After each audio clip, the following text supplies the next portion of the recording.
అందరి దృష్టిని ఒకేసారి ఆకర్షించాలంటే అప్పుడు ప్రత్యేకత ఉండాలి. అందరి చూపుల్లో ఆశ్చర్యం కలగాలంటే అప్పుడేదో జరగరానిది జరగాలి. లేదా ఏదైనా అద్భుతం జరగాలి. ఈ మధ్య కాలంలో అదే జరిగింది. ప్రపంచం మొత్తం విస్మయం కలిగించే సంఘటన ఇండియాలో జరిగింది. కర్ణాటకలోని ఓ కుగ్రామం ప్రపంచం మొత్తం తన వైపు తిరిగి చూసేలా చేసింది.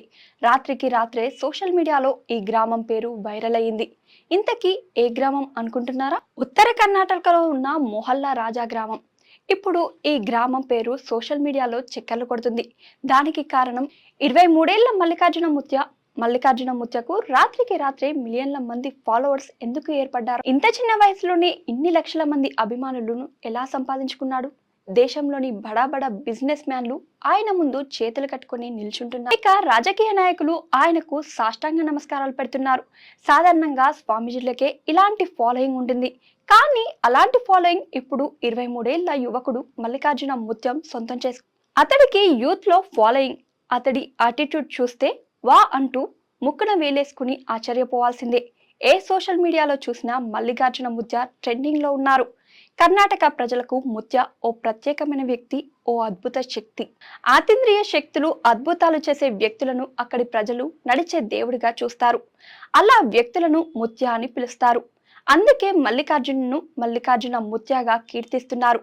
ముత్య అంటే అత్యంత విలువైన వారు అని అర్థం. మల్లికార్జున ముత్య నాన్నగారు హనుమంతయ్య ముత్య. అంతకు ముందు ఇలాంటి కీర్తి పొందారు. హనుమంతయ్య ముత్యకు 2వ కుమారుడే మల్లికార్జున ముత్య. ఇతడు తన తండ్రి మరణాంతరం తన దగ్గరికి వచ్చిన తన తండ్రి భక్తులను ఓదార్చడమే కాకుండా మంచి ప్రవచనాలు చెప్పేవాడు. దీంతో మెల్లమెల్లగా ఆ ప్రాంతంలో పేరు ప్రఖ్యాతలు పొంది అక్కడి ప్రజలతో తండ్రికి మించిన తనయుడు అనిపించుకున్నారు. మల్లికార్జున ముత్య చెప్పే ప్రవచనాలు, భక్తులకు అతడు చేసే సహాయం, ముఖ్యంగా భవిష్యత్తు గురించి అతడు చెప్పే అతడికి లక్షలాది మంది భక్తులను తయారు చేశారు. దీంతో మెహల్లా రాజా గ్రామానికి భక్తుల తాకిడి ఎక్కువైంది. ఇక్కడికి వచ్చే భక్తులకు కూడా పగలు రాత్రి లేకుండా భోజన సదుపాయం కల్పిస్తున్నారు. ఇదిలా ఉంటే మల్లికార్జున ముత్యాను విమర్శించే వాళ్ళు లేకపోలేరు. ప్రజలను ఆకర్షించడానికి జిమ్మిక్కులు చేస్తున్నాడని విమర్శలు వస్తున్నాయి. విమర్శలను పక్కన పెడితే ఇప్పుడైతే మల్లికార్జున ముత్య ఓ ట్రెండ్ సెట్టర్ గా మారాడు. ప్రపంచవ్యాప్తంగా మిలియన్ల కొద్ది అభిమానులను, ఫాలోవర్స్ ను సంపాదించుకున్నారు. మల్లికార్జున ముత్య భవిష్యత్తులో ఎన్ని అద్భుతాలు చేస్తాడో చూడాలి మరి.